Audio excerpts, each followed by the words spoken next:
And you've got heavy metal. It's gotta be loud. It's got to be. It's like square dancing in a blender. Rebellious, loud, and nasty. Hard rock, put in fifth gear. Heavy metal is, or originally was, loud. And unlike today's thrash music, it wasn't fast. In fact, its many critics found it leaden and ponderous. Heavy metal was made with guitars, played exclusively by young men. Its themes were anti-authoritarian, often in a melancholy sword and sorcery mode, and were aimed directly at testosterone-plagued adolescent boys, of which a new crop, of course, sprouts up each year, thus assuring heavy metal a virtually eternal audience. You look the part, you know, you live the part, you go to concerts, you buy the records, you watch the videos, you get the posters. You live like almost like you're in a heavy metal band. You know, they got their ripped up jeans or whatever, their bull belts, ripped up t-shirts, and the girls have their tight, stretchy black pants on and spandex tops, and you just go nuts, man, to the music. It sounds cliche, but metal is more than just the music. It really is a lifestyle. It's people feeling the same way with music as the focal point. You love it. So bad, baby, I don't care. Heavy metal never sought to make anyone dance or feel tenderly romantic. The original metal music was a gob of spit in the face of rock art, as Henry Miller might have put it, a celebration of sex and drugs and rock and roll that offered no apologies and asked no quarter from the many clueless moralists it has delighted in offending over the years. The outrageous edge of rock and roll has shifted its focus from Elvis's pelvis to the saw protruding from Blackie Lawless's codpiece on a Wasp album. Rock lyrics have turned from "I can't get no satisfaction" to "I'm going to force you at gunpoint to eat me alive." Everybody's like scared of something. No matter what you do, it's going to offend somebody. There's people out there just dying to get offended, looking to be offended, you know, writing things down in notebooks to be offended. Jesus. So what? Why shouldn't they be offended? What have they done that they shouldn't be offended? They offended me by trying not to be offended themselves. Screw them. If somebody sees a spider climbing up the wall, the first thing they do is kill it. That's the first reaction people have. And anything that is intimidating, the first thing they want to do is stomp on it, or kill it, or ban it.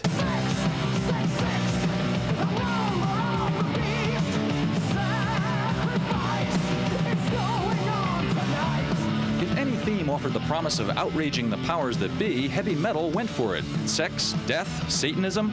Metal offered a cartoon apocalypse for millions of hormonally addled fans in their fight against figures of authority everywhere. Misconceptions about metal are, I think, made because people are afraid of it. We have always been the rebels. We always write from the dark side of music. We always write in minor keys. And when you write in minor keys, you frighten people. It always bespeaks of the devil. And let's face it, we aren't out there exactly waving the flag of goodness. But nor are 99.9% of us waving the flag of the devil either.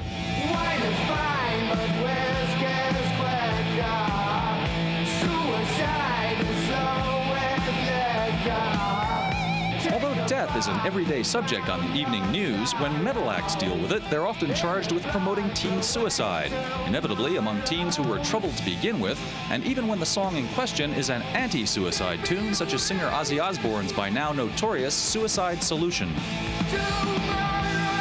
I've never, ever had a record that I've made that with the intention of people to harm themselves. Never. Because that's a stupid thing to even think of, you know. I've written things that I feel, you know, and things that I'm interested in. Not practice, I mean, I don't practice black magic, I've never had.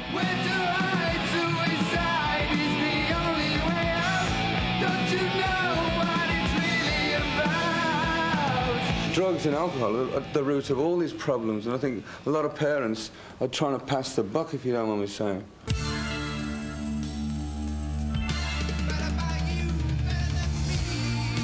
The lengths to which grown-ups will go to place the blame for their own shortcomings as parents on metal musicians was vividly illustrated in last year's trial of the veteran British metal band Judas Priest, which was charged with somehow incorporating deadly subliminal messages into its music.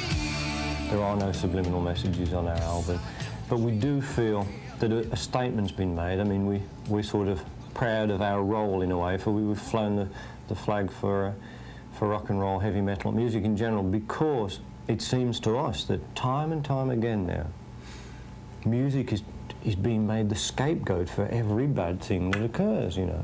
We're here to tell the truth and to prove once and for all during our defence that there are no subliminal messages on Better By You, Better Than Me. There are no subliminal messages in any way, shape or form on any Judas Priest record. We'll get back to rock and roll now and heavy metal.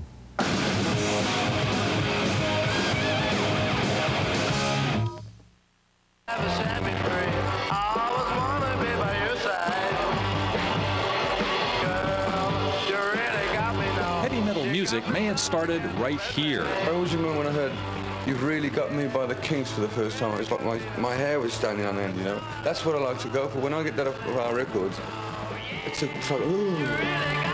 Although fuzzed-out guitar sounds are now available to anyone able to pick up a $50 foot pedal, they were sort of revolutionary back in 1964 when Kinks guitarist Dave Davies invented his own way of making them. And I took the front off of this particular amplifier that I had. And I slit the speaker cone with a razor blade. I plugged it in, and it's a great sound.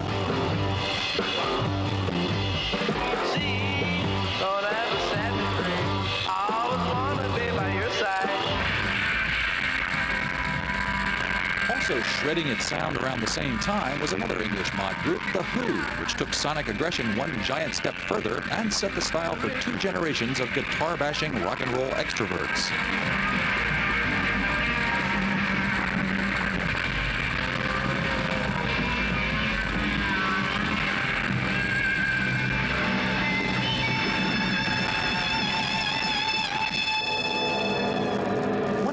Consequence of all this high-volume guitar assault was the previously unwanted phenomenon of feedback, which became an expressive tool in the hands of such guitarists as Eric Clapton and Jeff Beck. But the master of feedback art was unquestionably the great Jimi Hendrix. It's very obvious that Hendrix was probably the most unique guitar player in existence. He's probably the catalyst that invented the instrument in what we're doing today. If he wasn't doing what he did then, we'd probably all be playing acoustic guitars now or something. Hendrix, Beck, and Clapton were all brilliant players for whom distortion was an artistic option. Less skilled musicians, however, quickly took to this new kind of noise as well, among them such proto-metal acts as Blue Cheer.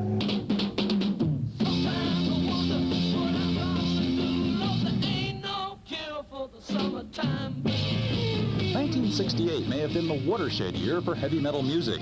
The unabashed high-volume riff-mongering of such bands as Blue Cheer and the even more primitive Iron Butterfly set the stage, and another California act, Steppenwolf, adopting a scientific term by way of William Burroughs' underground novel Naked Lunch, went all the way to number 2 with the first song ever about heavy metal thunder. I love smoking lightning, heavy metal thunder.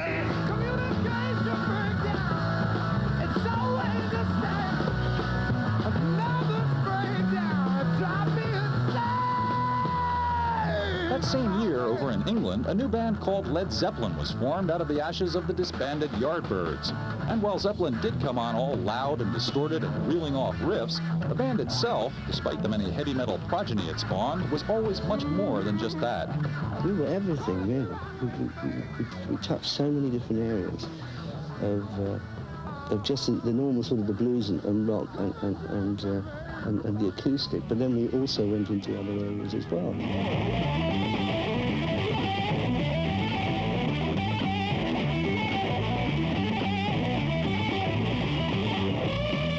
The rising tide of heavy metal bands happily emulated Robert Plant's lead shriek and Jimmy Page's thick, murderous riffs as best they could, which was never all that well.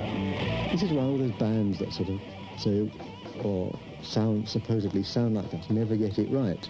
Because it's all bash, bash. Zeppa's been every drum sample, every bass drum, every snare beat, every all that sort of thing. It's all over the place.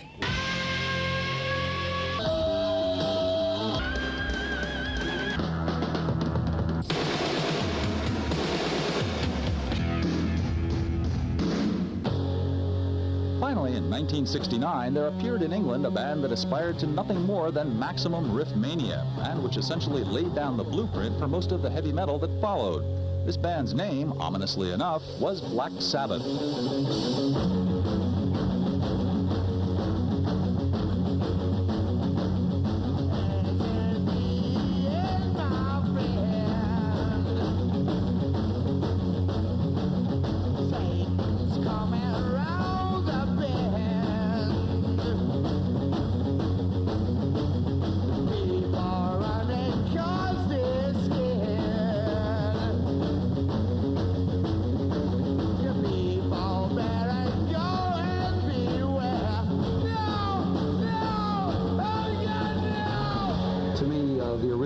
Heavy metal band was a band that I was in. That was Black Sabbath.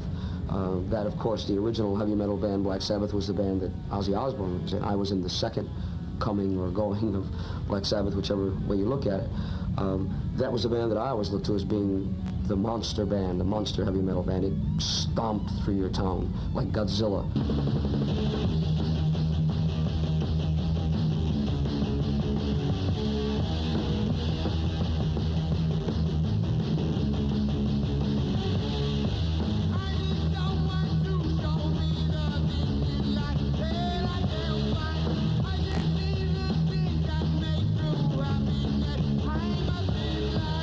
Sabbath threw open the heavy metal floodgates, through which poured such classic acts as Deep Purple, Mountain, the punkish Alice Cooper Band, and a little later, Kiss.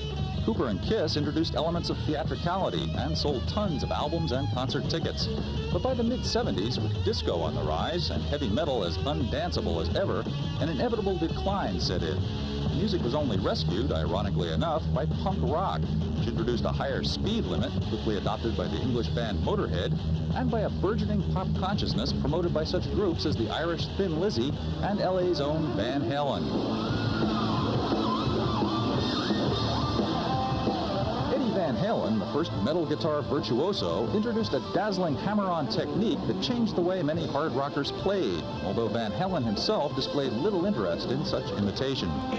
I never had guitar lessons. I just kind of picked it up. Maybe that's why I do some of the weird stuff that I do, because, you know, whenever you do something by the book, it's like you can't do anything outside of the book. So how's anyone supposed to come up with anything new if they go by that old book? So I guess I'm kind of writing my own book. Eddie Van Halen gave the new breed of faster, less heavy metal something it sorely needed: undeniable instrumental credibility.